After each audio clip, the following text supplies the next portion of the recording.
Muy bien. Muy buenos días, mis amados hermanos. Qué bueno encontrarnos nuevamente por este medio para este tiempo de tertulia sobre la clase. Creo que todos ustedes como estudiantes ya tienen el material. Espero sus tareas, lecturas, aportes y que el Señor nos ayude para que tengamos un buen tiempo de clase hoy. Entonces vamos a pedirle al pastor Nieves que por favor ore por nosotros. Amado Padre que estás en los cielos, te alabamos, Rey, te bendecimos, Padre. Te damos gracias por este nuevo día, Señor. Gracias porque cada uno de nuestros hermanos, Señor, aún con las dificultades, estamos acá, Señor. Padre, utiliza a mi hermano, Señor, mi hermano, Pastor Ismael, mi hermano Juan, Dios. A cada uno, Señor, utilízalo para que podamos compartir la palabra, Señor. Y te damos gracias por ello, Señor. Te damos gracias por la habilidad que tienen ellos Dios, para impartir la educación a nosotros. Padre, quédate con nosotros, Señor, en este tiempo que vamos a tener en el nombre poderoso de Jesús. Amén. Amén. Pastor Ismael, buenos días. Buenos días. Buenos días, queridos hermanos. Qué bueno estar por acá, qué bueno poder compartir estos temas, socializar estas enseñanzas y enriquecernos mutuamente. Sabemos que el conocimiento verdadero viene de Dios y entre nosotros debemos fortalecerlo, afianzarlo, depurarlo y que se vuelva vida en nosotros. Ninguno de nosotros aquí tiene el conocimiento pleno de la verdad. El único que tiene el conocimiento es Cristo y su palabra escrita. Y nosotros estamos en proceso de aprendizaje y de afirmación de la verdad. Estamos estudiando el tema de la iglesia y en esta semana nuestra clase es ¿de quién es la iglesia? ¿Tiene la iglesia un autor, un diseñador, un dueño, una cabeza, un fundamento? ¿O la iglesia simplemente pues existe en cualquier momento por voluntad de alguien y para cualquier propósito? Pues algunos quisieran pensar que la iglesia existe porque sí, o para múltiples fines o a su manera, a la manera de cada quien. Sin embargo, la Biblia nos plantea que sí tiene un autor, que tiene una razón de ser, que tiene quien la dirija, como todas las instituciones que nosotros conocemos. Entonces nos gustaría saber cómo les fue lo que alcanzaron a ver, a escuchar, qué inquietudes respecto a la autoría, el diseño y pudiéramos decir paternidad de la iglesia. ¿De quién es la iglesia? ¿Quién quiere comenzar y charlamos esta mañana sobre ese tema?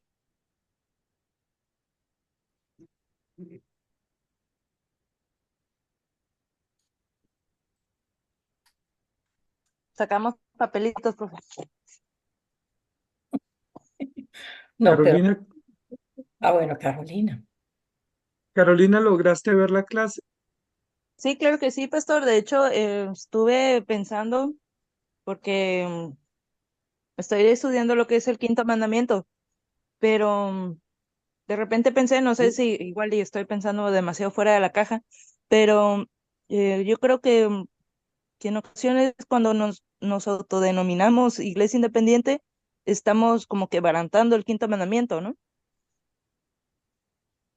El quinto mandamiento de los 613, de los 10 o de los dos del Nuevo Testamento. Del decálogo. Sí, el quinto mandamiento te refieres a Éxodo 20, donde habla de respetar a las autoridades, Sí, así es. de honrar. Ok. Sí, por supuesto, toda desviación del principio absoluto de la verdad, pues es un quebrantamiento no solo contra un mandamiento, sino contra toda la ley. Entonces, la ley nos manda comprender que Dios es único y absoluto. Recuerda el primer mandamiento, no tendrás dioses ajenos delante de ti. Y la independencia o la autonomía, pues es tener un Dios distinto, ¿no? No es Dios el Dios verdadero y el absoluto, sino que yo tengo la razón, yo impongo mi criterio y yo impongo mi rebeldía para poder determinar lo que a mí me parece. Entonces, sí hay pecado, no solamente violamos uno, sino que creo que violamos todos. Pastor José, ¿será que solo violamos uno con declararnos independientes? República independiente. Satanás, que es el ejemplo de la beligerancia contra Dios, al rebelarse contra el Creador, pues inmediatamente creó o pretendió crear una república independiente y se rebeló contra Dios y violentó toda la ley de Dios. Recordemos lo que dice Santiago. El que infringe un punto de la ley, infringe toda la ley. Y esa explicación es muy genial porque nos muestra que no somos pequeños infractores, sino grandes infractores, porque solo una violación o solo una norma que quebrantemos, pues quebrantamos o despreciamos todo el conjunto de normas. Para muchos es un problema, un buen entendimiento teológico, sistemático, bíblico, eh, de iglesia, debido a algunos textos bíblicos.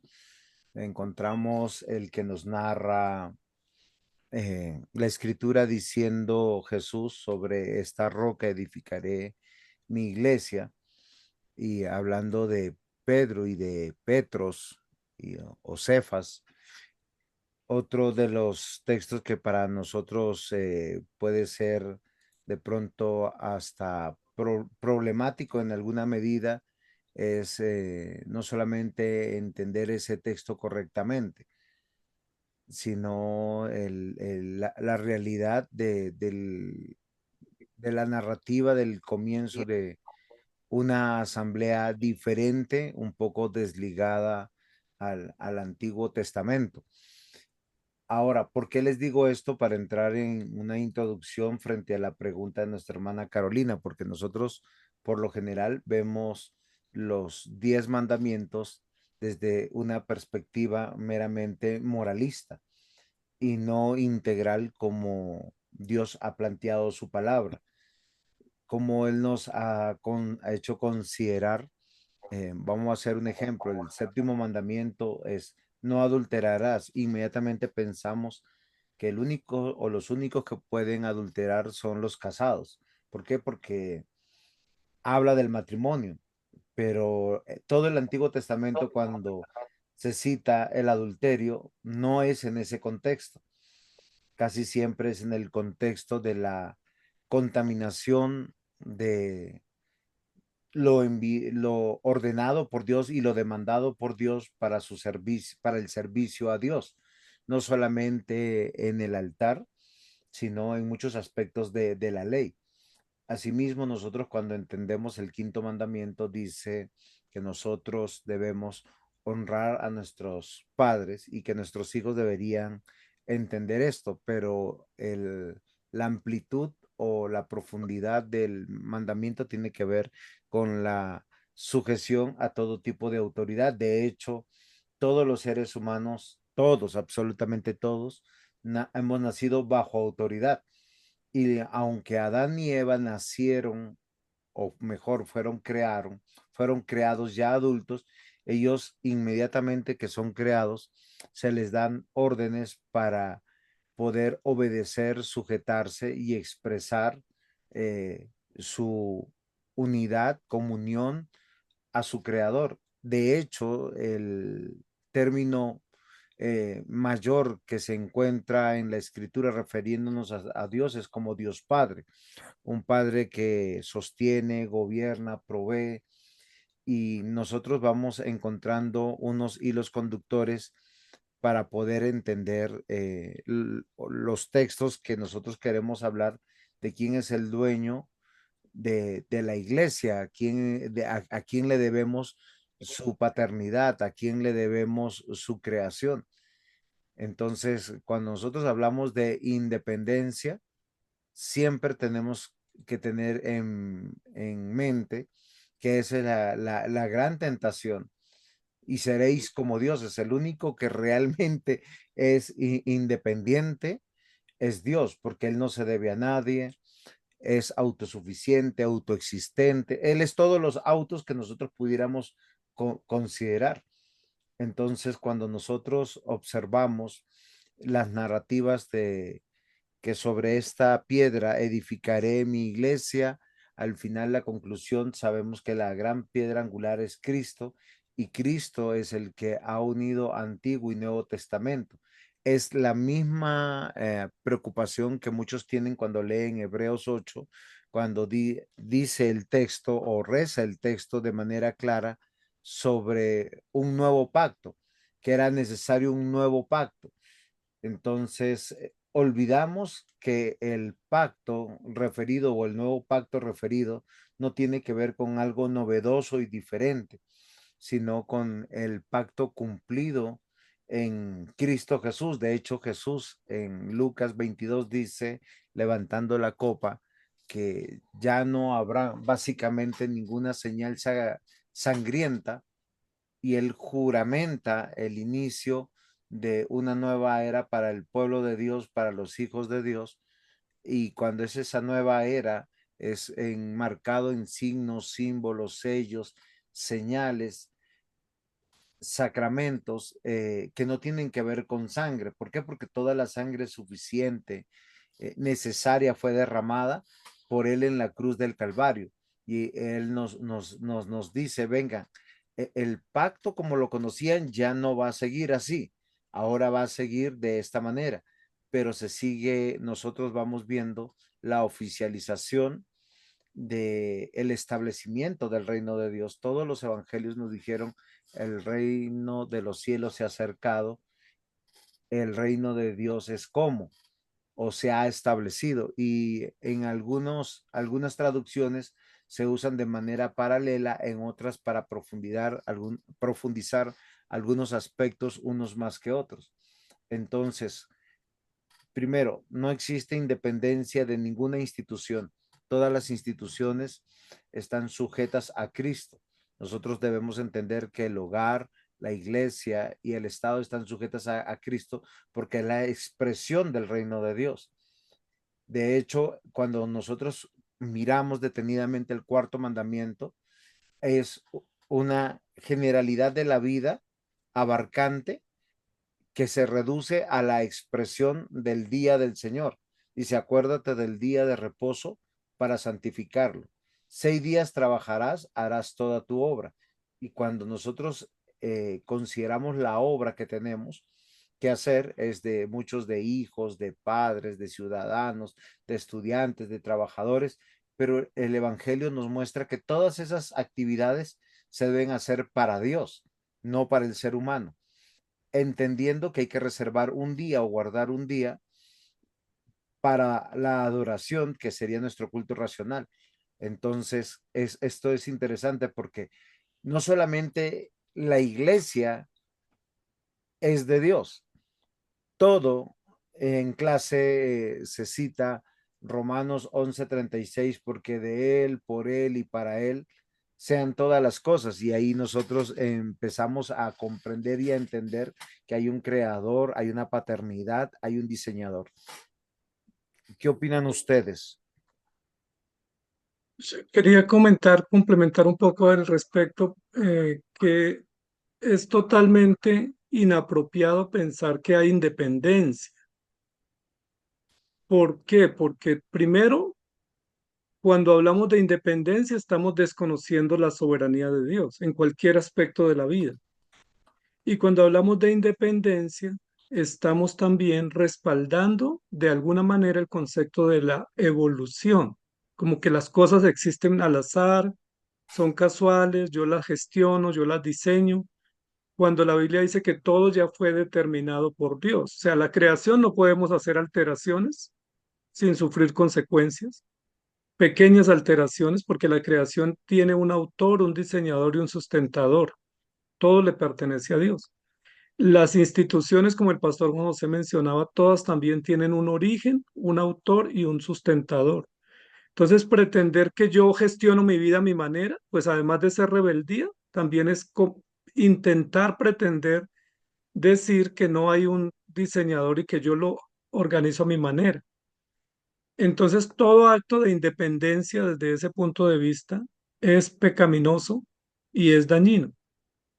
no solamente con relación a la iglesia. Recordemos que en cuanto a la creación y en cuanto a la vida, muchos hablan sobre la independencia o la autonomía como si uno pudiera ser independiente, ¿sí? Cuando no lo somos. Todos dependemos primero de Dios y todas las cosas dependen de Dios, de Él, por Él y para Él, pero también dependemos entre nosotros porque nos necesitamos mutuamente para vivir. O sea, no podemos prescindir de la creación, no podemos prescindir de las personas, no podemos prescindir de los sistemas, no podemos tener plena independencia la iglesia del Estado o el hombre del mundo, porque todos los sistemas y todas las instituciones confluyen en un propósito para el propósito de la existencia que Dios le dio. Entonces, no solamente, Carolina, pensar en una iglesia independiente sería un acto de rebeldía, sino cualquier acción independiente. O sea, cualquier acción independiente nos pondría en un panorama de que no hay quien me guíe, yo determino mis propias normas, Dios no existe o simplemente todo evoluciona y yo puedo organizar lo que me parece. Entonces, es un poco importante comprender eso para que no solo la familia, sino también la iglesia y todas las instituciones tienen a quien rindamos cuenta y ese es el tema de la clase hoy, ¿no? La iglesia sí tiene autor, no solo tiene autor y diseñador, tiene cabeza que la dirige y tiene fundamento que la sostiene y tiene guías o reglas o normas que la delimitan. En tal sentido, la iglesia no es como una institución donde yo pongo condiciones o exijo condiciones, sino que existimos para cumplir las demandas para las cuales Dios nos estableció y nos constituyó como iglesia. Así debe ser en cualquier lugar, no importa si uno vive en México, en Cabo San Lucas o en Armenia, en Montería, en Bogotá, donde sea, todos estamos en función de la gloria de Dios y de someternos a los preceptos que Él instituyó para su iglesia, porque Él la compró con su sangre y Él dice y pone las condiciones de lo que se debe hacer. Mis hermanos y Pastor Ismael, ¿ustedes qué opinan? Porque hay una nueva filosofía que se está metiendo en las mentes de los cristianos y de las iglesias cristianas. Son los cristianos en deconstrucción y las iglesias en deconstrucción. Yo quisiera que me comprendan que es a partir del pensamiento, del sentir, están teniendo una nueva estructura de quién es el cristiano y de qué es la iglesia. Y he visto y leído en pos de algunos que se llaman hermanos, soy un cristiano en deconstrucción. Y para que sea más escandaloso es en iglesias en deconstrucción, como dejando la época de la piedra, la época antigua, para nosotros ser una iglesia que sea abarcante, por no decirla inclusiva, donde estamos creando una nueva estructura a partir de una nueva comprensión de la época, de la filosofía, de las ideologías y de la teología. Ahora, ¿por qué esto es escandaloso? Porque nosotros fuimos llamados, como comenzó toda esta conversación, a sujetarnos al creador, a su paternidad y al diseñador. La expresión de no, del resumen de la ley es el amor. Pero el amor, ¿a quién? A Dios y al prójimo. Amarás al Señor tu Dios con toda tu mente, con todas tus fuerzas, y a tu prójimo como a ti mismo. En el único lugar que esto sucede realmente no es en el hogar ni en el Estado, es en la iglesia. La razón, porque tenemos que amar a aquel que Cristo amó, entendiendo, y ayer tenía una conversación con el pastor Ismael que él me hacía caer en cuenta, algo que es interesante, que muchas veces nuestras esperanzas están en aquel que pensamos que es salvo en la iglesia, que tiene dones, talentos y habilidades, y despreciamos al que no le vemos futuro.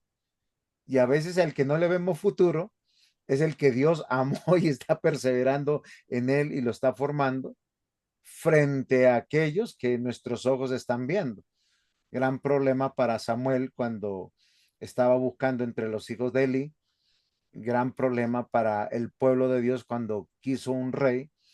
Y hoy yo quiero que nosotros consideremos, porque Dios no solamente puso al hombre en la tierra, estableció la liturgia, la moralidad, la estructura básica de la sociedad y cómo relacionarse y cómo gobernarla y cómo señorearla.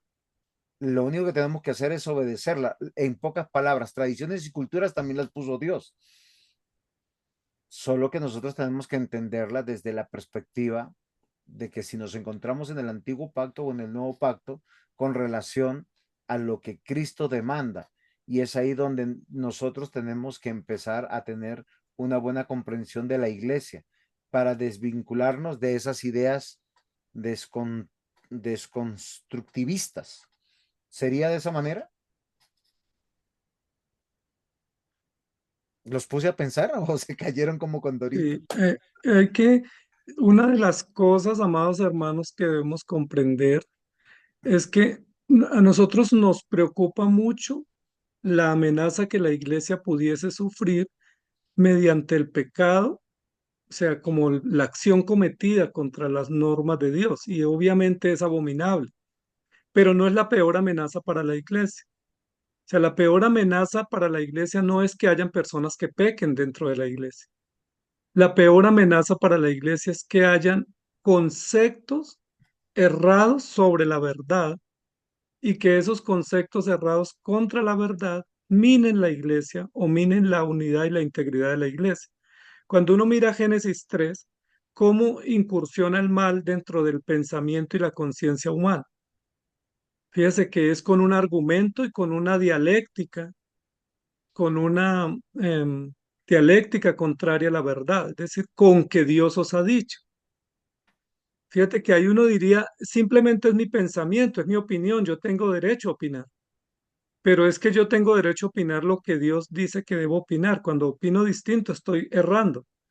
Y ese pensamiento aparentemente inofensivo, como por ejemplo decir, pero con que están diciendo eso, no me parece, no estoy de acuerdo, terminó siendo la semilla conceptual, ideológica, gnóstica, dialéctica para tergiversar la verdad. Y así sucesivamente ha sucedido a lo largo del tiempo. El peor peligro que tiene la iglesia es que hayan personas que divaguen en su pensamiento y que pretendan construir conceptos nuevos. Entonces hoy encontramos, por ejemplo, el reconstruccionismo, pero ya están hablando del deconstruccionismo y uno dice, ¿eso qué será? O sea, yo no he encontrado un texto bíblico ni de reconstruccionismo ni de deconstruccionismo, pero hay movimientos teológicos hablando de premilenialismo, postmilenialismo, intermilenialismo, pluralismo, relativismo, comunismo, usando la escritura. Y todo eso lo que muestra es que la gran amenaza para la iglesia somos nosotros mismos, que construimos pensamiento y que, y que a veces divagamos en el pensamiento. De ahí que la importancia siempre, en cualquier escenario bíblico, sea la escritura. Ayer estaba dando yo una charla sobre consejería y yo les decía, yo no les vengo a dar puntos mágicos, técnicas mágicas, catálogos mágicos de consejería. Lo que les vengo a decir es que Dios nos aconseja por su palabra y que la palabra de Dios es suficiente para que podamos resolver cualquier problemática. Pero los 7 puntos del éxito, la escalera del éxito, las metas del éxito, inmediatamente nos ponen en un argumento que es contrario a la verdad.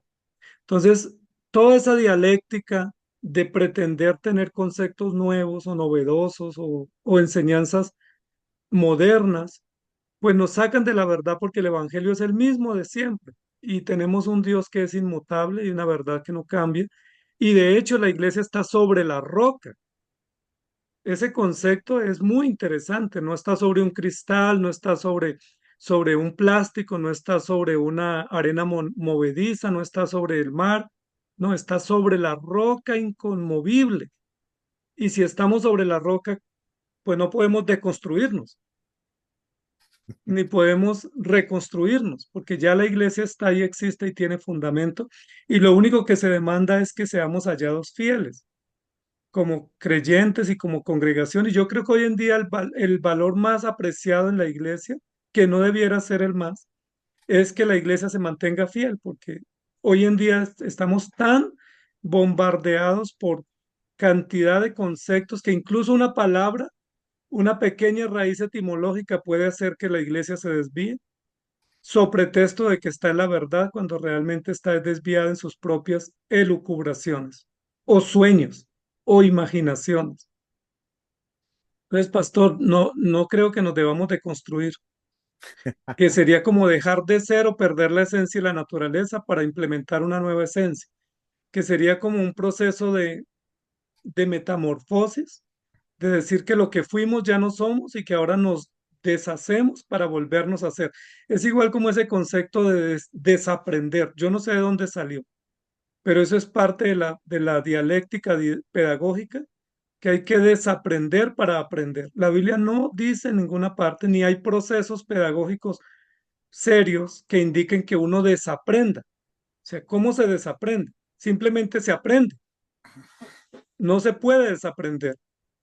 Lo que se hace es mejorar el aprendizaje o afirmar el aprendizaje o comprender lo aprendido, pero no desaprender porque es un concepto ambiguo.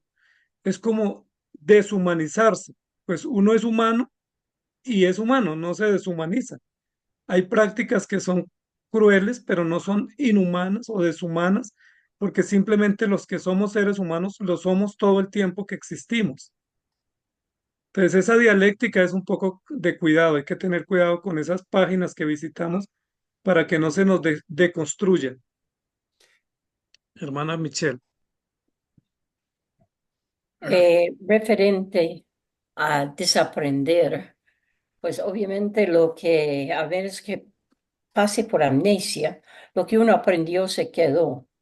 El desaprender en cuanto a educación refiere a rechazar lo que uno aprendió y tratar de sustituir una verdad diferente.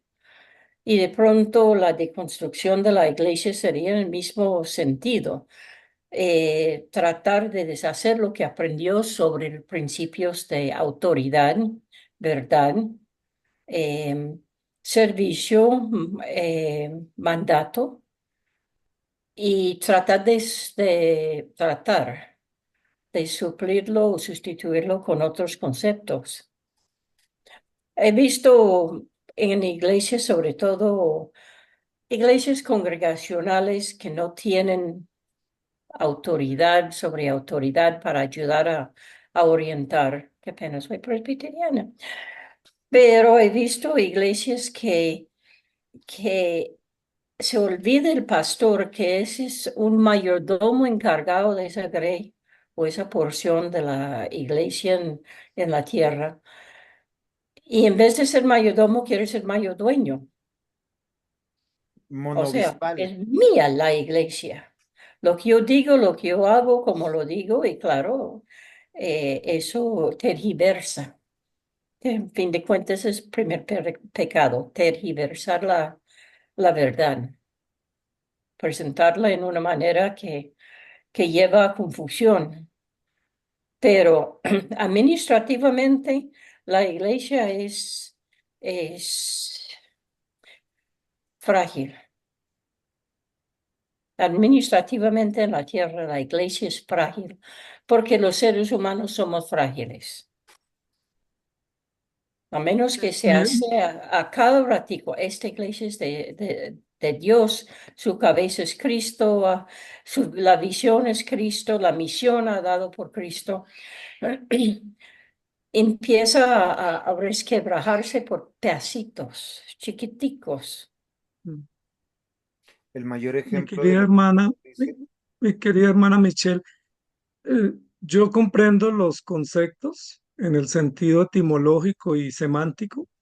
El problema que yo veo en ese tema de conceptos a veces un poco nuevos es el riesgo, primero. Segundo, que mientras yo le explico a mis hijos qué es desaprender y reaprender, pues les pudiera decir obedezcan.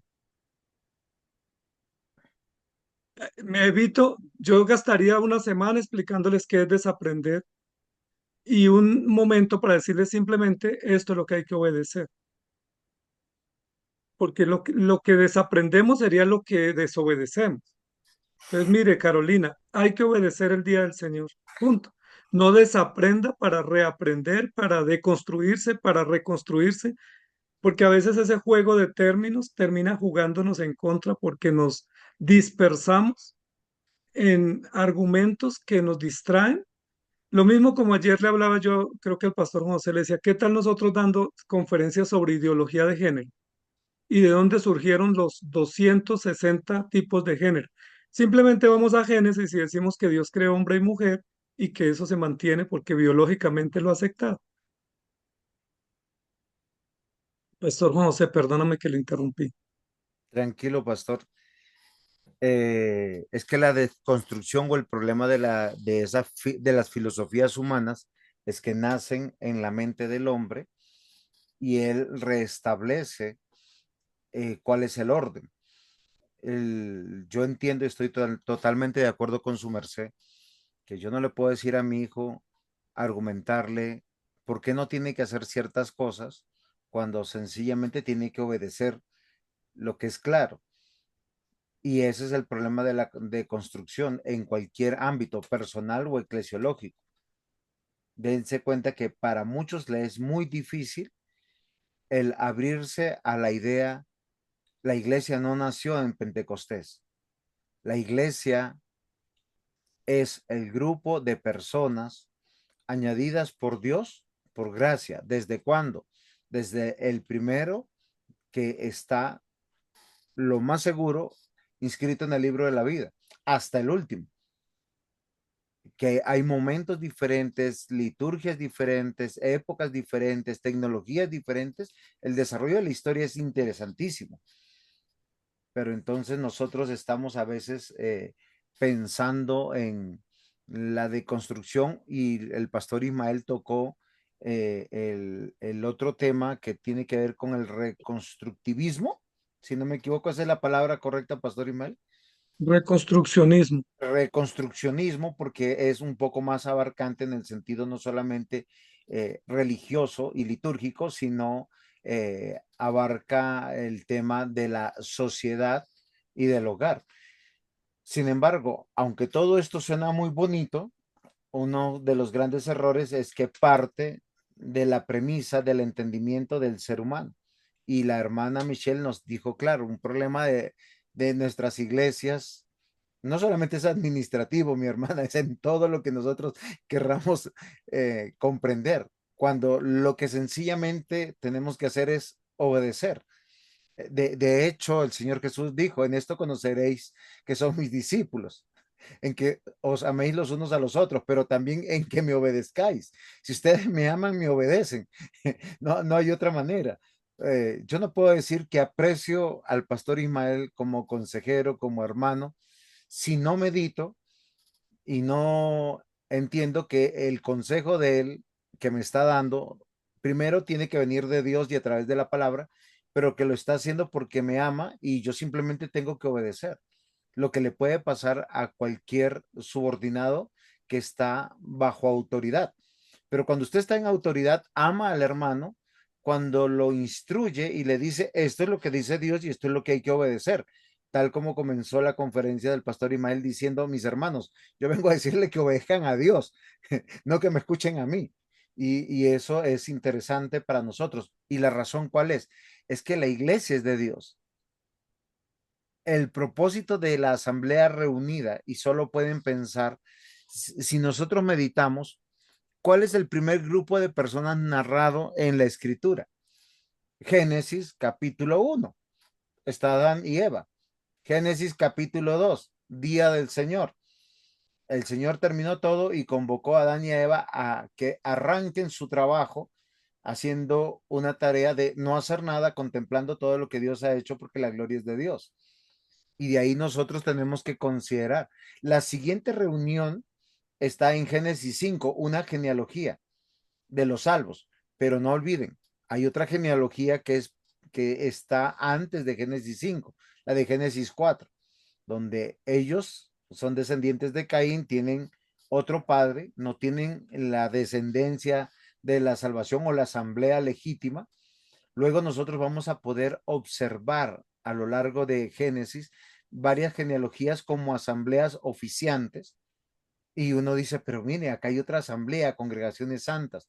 No son judíos, no son israelitas, no tienen una cultura definida por ninguna nación, pero todos están con un propósito. Nosotros lo conocemos soteriológico, salvífico, redentivo, porque ahí está la genealogía del Señor Jesús, la herencia de los salvos.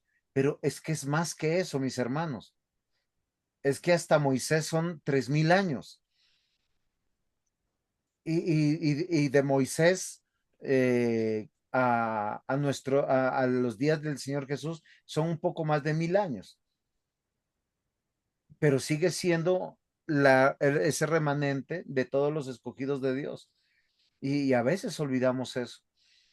Y si nosotros tenemos que hablar, y me encantó la precisión, la lucidez que el Señor, perdón, que el pastor Ismael nos pone, es sacarnos de esa zona gris, los términos nuevos, no, estamos llamados a obedecer. Estamos llamados a obedecer, no estamos llamados a las ambigüedades, a los términos medios, a ver qué entendemos, qué no entendemos. Porque mientras que yo estoy tratando de entender, estoy en plena desobediencia, cuando lo único que tengo que considerar es obedecer a Dios de manera individual, de manera corporativa, porque la gloria es de Dios. Él es el creador, Él es el Sí. Padre, Él es el dueño, Él es el diseñador. Creo que así sería mucho más preciso y salir de las ambigüedades. Sí, es interesante, estaba meditando un poco acá, todos esos conceptos que son nuevos, que están bombardeando la mente de la iglesia y que estamos a veces ocupando tiempo en ellos, tiene que ver con un tema de los conceptos de las teorías de procesos o de las teorías alternativas o de las multiplicidades o las múltiples opciones. Y todo el concepto de diversidad. Fíjate que nosotros cuando alguien dice diversidad, pensamos en el tema de diversidad sexual. Pero resulta que la diversidad también se da en la diversidad de conceptos o diversidad de opiniones o divergencia de principios. Entonces, tenemos que ser un poco más sensatos porque a veces cuando nos dicen diversidad nos asustamos pensando que nos van a hablar del arco iris, pero nos olvidamos que también está la iglesia siendo bombardeada por una pluralidad de conceptos que se llama teoría de procesos o múltiples formas para hacer las cosas correctas. Y no hay múltiples formas para hacer las cosas correctas, solo hay una forma correcta y es la forma como Dios dispuso. Por ejemplo, la familia solo tiene una manera correcta de poder desarrollar el propósito, la sociedad también y la iglesia también. No hay un abanico de posibilidades.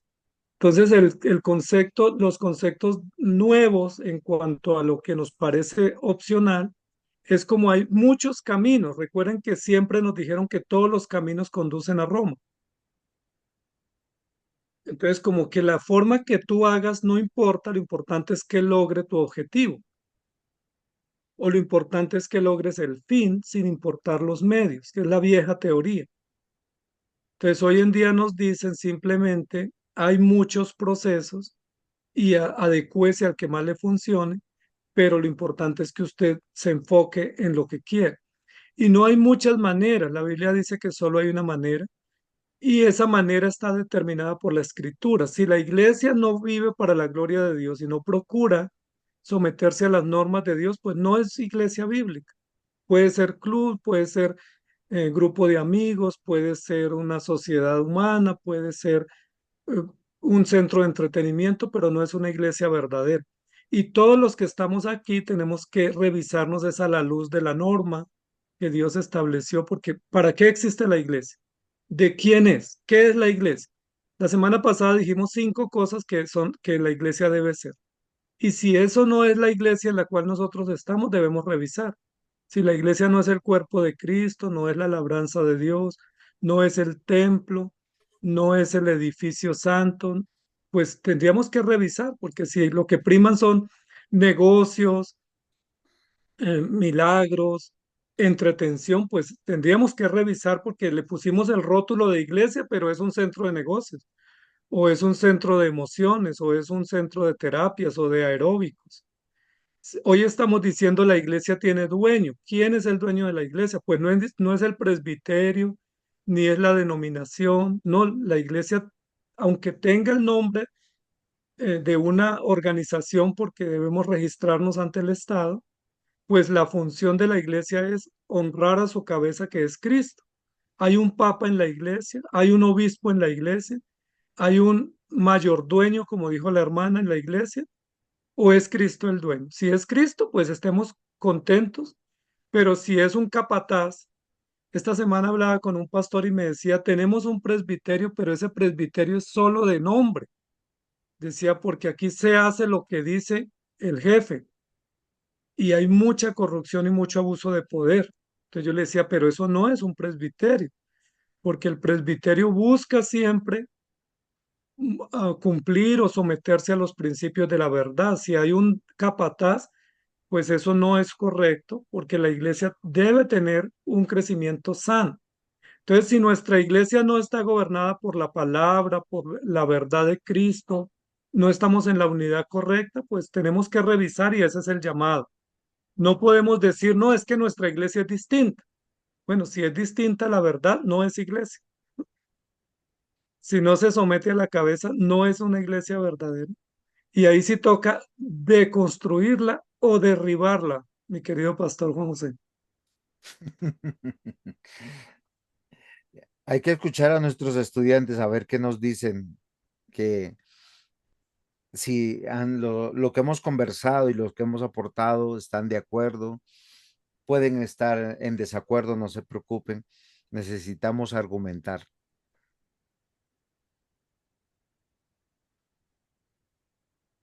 Hermana Michelle, adelante. Em, la cuestión del reconocimiento del autor y dueño de la iglesia es el inicio del principio de autoridad.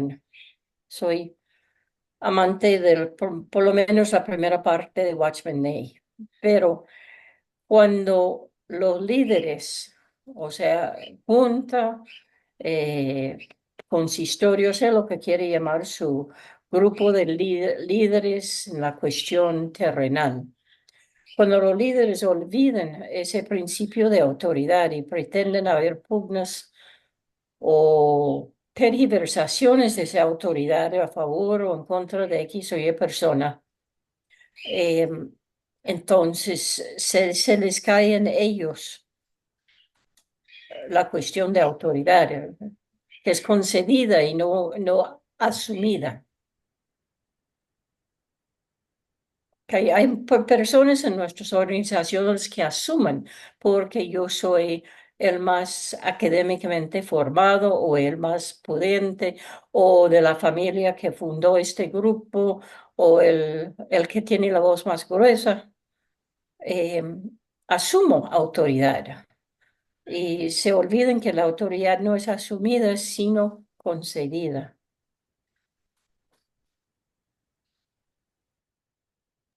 De acuerdo, mi hermano. Exactamente, mi hermana. Ahí estamos ante una verdad que es esencial en la autoridad y en el gobierno de la iglesia, que es el principio de autoridad, que fue como Carolina comenzó planteándonos la pregunta. Es un principio de autoridad. Claro que no nos gusta la autoridad porque somos rebeldes y a nadie le gusta la autoridad, pero es el principio natural de la organización y funcionamiento de la iglesia.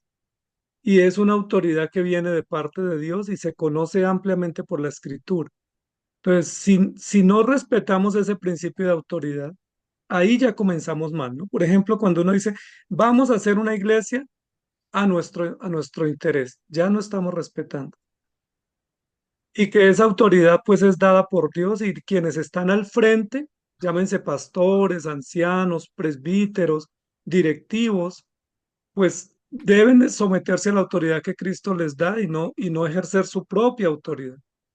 Y esa es la temática compleja porque esos abusos de autoridad se dan a todo nivel.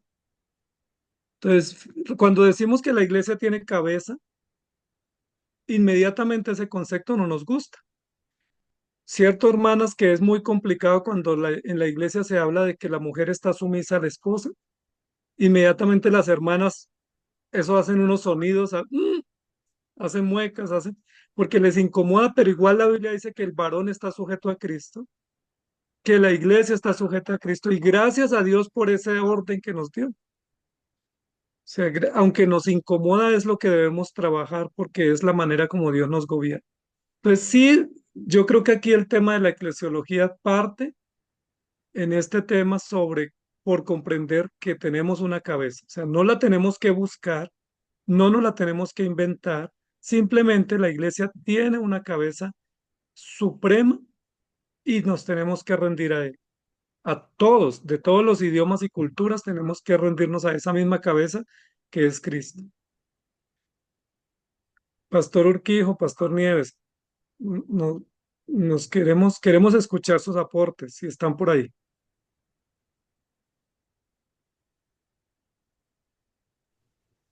Hermano, hablando de la iglesia tiene dueños, pero vemos como desde el principio hubo alguna división. Mirándolo de Pablo y Pedro, siempre había alguna diferencia, algo que no encajaba ahí y hubo enfrentamientos. Siempre en las denominaciones que yo conozco hubo enfrentamientos y eso llevó a dividirse por conceptos y cosas. Todas las denominaciones han tenido sus dificultades porque alguien debe someterse, todos a una persona, y no todos están de acuerdo. En la iglesia, por muy santos que sean, pero todos no están de acuerdo con que el líder sea tal persona, o el que lleve la dirección en la iglesia sea tal persona. Entonces, por eso, muchos se han salido de una denominación y están abriendo por otro lado.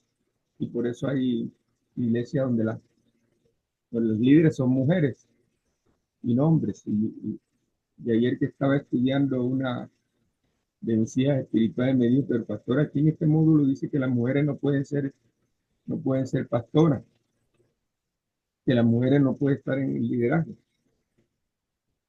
Y yo le dije, tenemos que someternos a lo que diga la palabra, no porque queramos ser mejores o tal cosa. Pues que siempre, en todas las denominaciones, ha habido un tiempo para dividirse por esos conceptos. Gracias. Exactamente, Pastor Nieves. Gran parte de las divisiones y de los surgimientos de lo que llamamos nuevos ministerios se dan por no someternos a la autoridad o por malos procesos de autoridad, porque puede ser de parte y parte, ¿no? De quien se revela a la autoridad y se independiza, o de quienes tienen la autoridad y no la ejercen sabiamente y forzan la salida de otros porque se hizo un mal proceso de autoridad. Y eso pues va contra la dirección de la iglesia, ¿no? Porque la iglesia es cabeza o la iglesia tiene cabeza. Pastor Urquijo, usted que tiene tanta experiencia, cuéntenos. Bueno, pues gracias por eso de la experiencia, pastor. Pero sí, yo he venido a corregir la mala doctrina, porque siempre uno ponía una mentira donde hay una verdad y eso es pues herejía, ¿no? Y sabiendo que pues no somos dueños de nada, poseyéndolo todo, pero el dueño es el autor y consumador de la fe, nuestro Señor Jesucristo, ¿cierto? Y precisamente por eso Él dijo, conoceréis la verdad. O sea que si hay la verdad de Dios, hay también una mentira que se filtra en nosotros para pues desviar el plan y el propósito de Dios que tiene para con su iglesia. Hay que corregirlo y no necesitamos pues sacar términos que puedan confundir aún más a nosotros, a los mismos hermanos que van a la iglesia, sino simplemente hacer algo sencillo, pero sí bien estudiado, bien corregido, y llevar esa palabra que transforma y cambia, que nuestro Dios Todopoderoso, el dueño, el autor, es el que nos lo da por medio de su palabra, pastor. Y yo he venido pues sacando este extracto de esta enseñanza, esta parte tan importante, ¿no? Que Él es el dueño, el autor, por lo cual nosotros debemos sujetarnos y hacer las correcciones que se deben hacer. Y ahí está todo en la palabra. Pastor Urquijo, me gustaría si tiene algún ejemplo de lo que nos comenta de cómo nosotros ante cada verdad ponemos una mentira para justificar, que Cuando, sí, me pareció cuando nosotros interesante el concepto. llevamos, sí, discúlpame, pastor, cuando nosotros llevamos pues textos que los sacamos de contexto, hay muchos, muchos, podría nombrarle, que confundimos y por nuestros propios intereses o porque pues no tenemos un buen fundamento sobre esto. Entonces enseñamos cosas que no son en todas las áreas. Eh, por ejemplo, podemos confundir a las personas con los dineros, ¿no? Tú debes sembrar para que puedas tener abundancia o muchas otras cosas más, refiriéndonos a darle el maltrato a la palabra que no dice lo que Dios dice por no estudiar, por no hacer una buena exégesis. Entonces podemos dañar lo que sí verdaderamente el Señor quería decir, y nosotros somos los encargados de esto, pastor. Yo sé que, por eso he dicho, yo personalmente he venido corrigiendo bastante, eh, pero abundantemente esa mala doctrina que se venía, porque viene uno con un trasfondo de lugares donde uno conoció, ¿no? Yo, por ejemplo, trabajé con bueno, los misioneros americanos no son todos, tienen excesos, pero yo trabajé con muchos misioneros americanos que me enseñaron sobre la cuestión de la risa santa y el gozo, y bueno, el gozo de Dios es nuestra fortaleza, pero no expresarlo de tal manera de, de ya tirarse uno hasta el piso y salir ebrios y borrachos de la iglesia, y porque, bueno, no nombro eh, nada, sino que simplemente tocó quitar toda esa mala doctrina o esa mm, falsa verdad que se tenía sobre muchos, o sea, confundidos estábamos totalmente. Entonces tocó corregir, que eso es lo que se hace, ¿no? Hay que corregir algo que no está bien. Si a un hijo se está caminando mal, pues hay que corregirle, hablándole, diciéndole y también poniendo una disciplina, ¿no? Entonces, eso era lo que pues yo he pasado por ciertas cosas que he entrado, me siento mejor y más cómodo desde que pues les conocí a ustedes. He hecho correcciones bastantes en la doctrina y en nuestra enseñanza. Ok, pastor, gracias. O sea que pudiéramos decir, para si nos ponemos de acuerdo, que cuando queremos poner mentiras donde Dios dijo verdades, usamos el método con que Dios os ha dicho. Sí, ¿Saben que de dónde ese es es ese método? Ese método es un método que está registrado en la escritura, la pero no escritura. como autoridad de Dios, sino como el No, hombre alterca contra Dios. Entonces, Dios dice, guarda el día del Señor y decimos con que Dios os ha dicho. El matrimonio es entre un hombre y una mujer con que Dios os ha dicho. Debemos sujetarnos los unos a los otros con que Dios os ha dicho. Ese es un método predilecto, pastor, y se llama deconstrucción. Y viene desde Génesis 3, con que Dios os ha dicho. Es decir, poner en duda, sembrar duda, generar cuestionamientos, razonamientos propios para dudar de Dios y abrirnos la puerta para hacer lo que querramos. Porque cuando así es. dudamos de Dios, pues la puerta la abrimos, el portón lo abrimos para poder nosotros implementar lo que nos parece. Pero ese experimento de Génesis 3 le salió muy caro al hombre, ¿sí? Él lo pudo probar, lo pudo explorar, lo pudo aplicar y saborear, pero le salió muy costoso. Mi hermana Michelle y Pastor Juan José. Eso nos trae otra vez al módulo anterior, el valor de ser una iglesia confesional con una confesión de sus verdades principales establecida, enunciado documentalmente y sostenido ante un gobierno.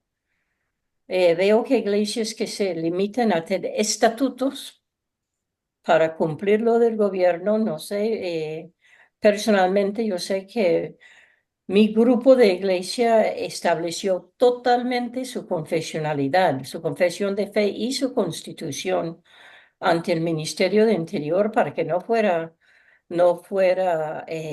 una cosa solo estatal, sino también reconociendo como entidad espiritual, no tanto como organización eh, física estatal. Entonces, el valor de tener las confesiones y tener una confesionalidad en la iglesia ayuda un poquitito contra la tendencia del ser humano a decir yo reino aquí. Es, es, eh, es interesante lo que nuestra hermana nos llama la atención. Cuando hablamos de la confesionalidad, no nos estamos solamente suscribiendo a las confesiones históricas, ¿sí? Estamos suscribiéndonos a los credos, pero todas las iglesias confesantes de estas épocas, del momento, lo que ellos se adherían era a una sola idea. La palabra de Dios está por encima de cualquier confesión, de cualquier credo, y la que nos va a resolver cualquier tema. Y esto es interesante porque la experiencia de todo siervo de Dios es la experiencia del pastor José Urquijo, que él quiere, bueno, estamos viendo muchas cosas que nos enseñaron mal. No vamos a desaprender, vamos a obedecer, pero esa obediencia no está sobre el entendimiento de un hombre, en el caso del pastor, sino está sobre el entendimiento de lo que ha entendido la iglesia históricamente. Y es ahí donde surge la confesionalidad y que todos nos ascribimos a la palabra de Dios. Ayer un pastor me dijo, yo no soy presbiteriano, pero pienso como los presbiterianos y me pareció interesante en las conversaciones, porque a veces uno está pensando en la denominación y nosotros tenemos que desmarcarnos a veces de la denominación, tenemos que preguntarnos, ¿lo que yo pienso de la iglesia es bíblico? ¿Está en la escritura? ¿Lo que me están argumentando es lo que es correcto? Porque recordemos que las denominaciones surgen tardíamente en la historia de la iglesia. Si nosotros sumamos 4000 años aproximadamente antes de Cristo, y 1500 años después de Cristo, serían 5500 cuando van surgiendo las denominaciones, van surgiendo, no como hoy están, pero recuerden que cuando la iglesia vuelve a la escritura y establece confesiones de manera generalizada en el mundo conocido, recuerden que el mundo conocido tiene una particularidad, en su mayoría está permeado del cristianismo. Todos toman un nombre diferente, pero no a causa de una denominación, sino a causa de su nacionalidad. Irlandeses y escoceses deciden ser, porque ellos son como primos hermanos con los ingleses, pero ellos deciden ser presbiterianos. ¿Sí? Mi hermana Michelle, ¿dije alguna barbaridad? ¿Qué le digo? Los escoceses fueron trasladados por orden de la corona británica a ocupar parte de lo que era el estado soberano de Irlanda. Sí, Primos hermanos, ni tantos ni tan queridos tampoco. sí. Y eso Eh, consta que mi bisabuela vino de Irlanda. Sí, Eh, eran enemigos porque todos surgen como tribus, pero como naciones, estaba pensando en el momento de Carlos V, cuando Irlanda y Escocia están unidos, un poco después de Enrique VIII, donde ya tienen intereses geopolíticos y económicos. Ellos se unieron bajo la idea del presbiterianismo y obviamente que la paternidad de ellos dos estaba como en Inglaterra. Recordemos que Carlos V es escocés, pero está reinando en Inglaterra. Pero en Inglaterra surge el anglicanismo, que es totalmente diferente Perdón, debido a... Carlos V, Carlos, ¿qué le digo? Carlos V creo que es el Carlos de Europa. Carlos I es el jacobino, Ah, Carlos eh, I, sí tiene razón. el que perdió Estaba, la cabeza. y perdió la cabeza por casarse con una católica romana. Por varias razones, sí. Y si no hubiera sido el rey inepto que era como rey, el parlamento no habría tomado el paso de llamar a los sabios a Westminster a formar su confesión de fe. Sí, pero fue Entonces, una debido a la providencia de Dios. debilidad de un rey, pues tenemos la fortaleza de una iglesia, una parte de la iglesia. Sí, sino lo que estaba tratando de decirles es que el nombre de presbiterianos, reformados, anglicanos, metodistas, se debieron a otros intereses y no intereses denominacionales como hoy nosotros los tenemos.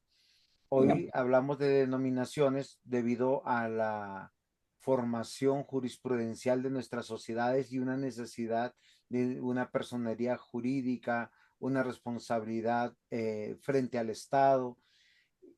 Pero al final la iglesia de Cristo, la que debe estar unida es bajo la palabra de Dios, bajo los estándares correctos de la confesionalidad, no por llamarnos presbiterianos o bautistas o pentecostales o arminianos, que eso divide mucho. El pastor Ismael nos advertía un poco eso.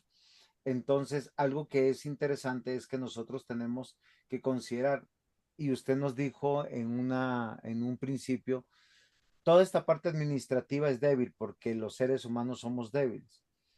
Luchamos con el pecado y en cualquier momento, hoy estamos firmes, pero posiblemente podemos caer prontamente. Entonces, simplemente para decir que debemos considerar y revisar si estamos siendo fieles a las escrituras, si todos los cambios que estamos haciendo pertenecen a una comprensión personal y un convencimiento, pero también si la iglesia históricamente se ha adherido a todos esos cambios y a toda esa comprensión, porque el dueño es Dios y yo soy simplemente un servidor temporal en el lugar que estoy. Hermano Michel. Que sí es cierto que el denominacionalismo o organización en grupos con nombres y reglamento interno es una cosa muy de último en la historia de la iglesia total, en el plan de Dios. Tiene su uso, su razón de ser, en que la multiplicidad de consejeros puede ayudar a que en grupos individuales del cuerpo de Cristo, o sea, iglesias locales, no se dejen desviar por ideas temporales, pasajeras de uno que otro líderes. En eso veo su fortaleza. Fortalece la iglesia total o su parte de la iglesia para hacer la misión de la iglesia, es que es ir y hacer discípulos y todo lo demás, en obediencia. Si no hay quien me diga, Michelle, creo que esa idea que sacaste está muy buena, pero no lo veo bíblicamente sustentada, pues entonces no creo que Jesucristo me va a llegar a la cabecera de mi cama y decir, Michelle, lee mejor lo que estás haciendo. Por fortuna yo tengo lo que yo llamo una confraternidad de autoridad compartida y responsabilidad mutua. Compartimos autoridad en un presbiterio y en una denominación y tenemos una responsabilidad mutua, yo de corregir y de ser corregida. Entonces, en eso es lo único que veo la fortaleza de grupos tal vez en esta sociedad actual.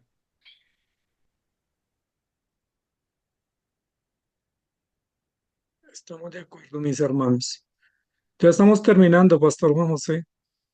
Este tiempo de tertulia es importante saber que, o sea, básicamente la lección que nos llevamos es, la iglesia tiene su propia autoridad. La iglesia no es una institución que queda a la deriva en cuanto a dirección y autoridad, porque no funciona Dios así. Dios es soberano y perfecto y Él imprime autoridad en todo lo que hace. Todas las cosas Dios las estableció con autoridad. Incluso la hoja de un árbol, ¿no? Se cae porque es una ley del diseño de la creación. Los ríos corren porque es una ley. Los vientos se mueven en las direcciones correctas porque son ley. Dios ejerce autoridad sobre todo, mucho más sobre su pueblo. Si gobierna los ríos, gobierna los animales, gobierna la creación, ¿cuánto más gobierna su pueblo?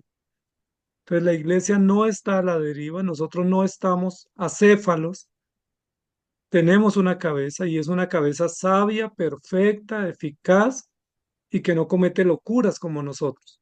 Confiar en nuestra cabeza es una locura porque se nos ocurren cosas totalmente contrarias, pero confiar en Cristo, que es la cabeza, es garantía.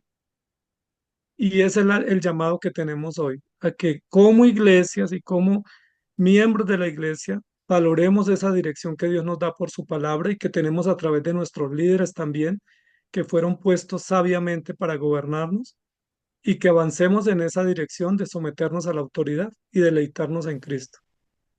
Hay mucha más garantía en someternos a la autoridad que en rebelarnos contra la autoridad. Realmente lo que la Biblia dice es el que se rebela contra la autoridad resiste a Dios y está esclavo, pero el que se somete al Señor está libre. Es un concepto interesante porque la ley de Dios es la ley que liberta, no la ley que esclaviza. Terminando un poquito la idea, no pensemos en esta cronología y en este mundo. Pensemos en la eternidad. El establecimiento del reino de Dios no solamente es una realidad litúrgica, es una realidad del establecimiento en todos los aspectos que Dios ha querido revelarse. Porque nosotros decimos claramente, la ley es la manifestación de Dios y la ley no ha sido abrogada y es permanente, porque es el carácter de Dios. Y nosotros debemos encontrar en la eternidad ese establecimiento también. Por eso nuestra comprensión teológica, bíblica, sistemática de la palabra de Dios tiene que hacernos pensar también en la eternidad. En la eternidad estaremos sujetos a Dios dentro del reino de Dios, viviendo como familia de Dios, y nosotros tenemos que considerar eso para poder empezar a desprendernos de esas ideas locas, individualistas, hasta sectarias que muchas veces surgen. Hoy estamos viviendo la mortalidad con esa debilidad que nos hizo entender nuestra hermana Michelle, que es la humanidad por la condición pecaminosa a la que tenemos todos. Aún con buena intención, nosotros podemos tomar malos pasos y guiar a la iglesia mal. Recordemos que Pedro, con muy buena intención, obró mal más de una vez, pero con intención sincera, amando a Jesús. Y el Señor le dijo, no me seas tropiezo, Satanás. Más de una vez este hombre fue confrontado y humillado públicamente porque él estaba, aunque sincero, sinceramente equivocado. Y nosotros no somos más que Pedro. Lo más seguro es que no le llegamos al dedo meñique del pie izquierdo, ni siquiera del derecho. Pero lo que sí nosotros podemos decir es que nosotros sabemos que la iglesia está segura en las manos de Dios porque Él es su creador, Él es su dueño, Él es nuestro Padre, y estamos 100% seguros que todo propósito se ha de cumplir, no solamente en nuestras vidas, sino en la vida de cada uno de los hijos de Dios. Y con esta seguridad estamos claros para poder hacerlos de una manera eh, vivencial cada día. Vivir de la mano de Dios es tratar de sujetarnos a Él, esforzarnos en esa en esa obediencia y tratar de estar juntos, unidos, no solos, no solos. Dios nos llamó a una comunidad. Muchas gracias, mis amados hermanos. No sé si hay algún aporte más, sino para despedirnos.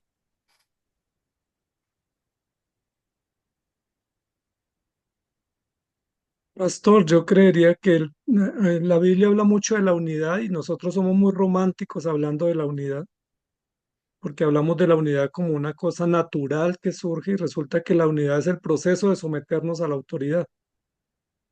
Es decir, la unidad se da cuando somos doblegados a rendirnos a la autoridad. No es un proceso ni fácil, ni romántico, ni ideal. Es un proceso muy difícil, porque la unidad la logra Cristo al humillarnos y mortificarnos. Entonces yo creo que comprendiendo esos conceptos adecuadamente, pues tenemos esperanza, someternos a la cabeza y viviremos felices y tendremos futuro como iglesia y como servidores del Señor. Perfecto. Pues muchas gracias, amados hermanos. Nos vemos Dios mediante la próxima semana. Sigan adelante, no se deconstruyan porque nos quedamos sin estudiantes. Un abrazo, mis hermanos.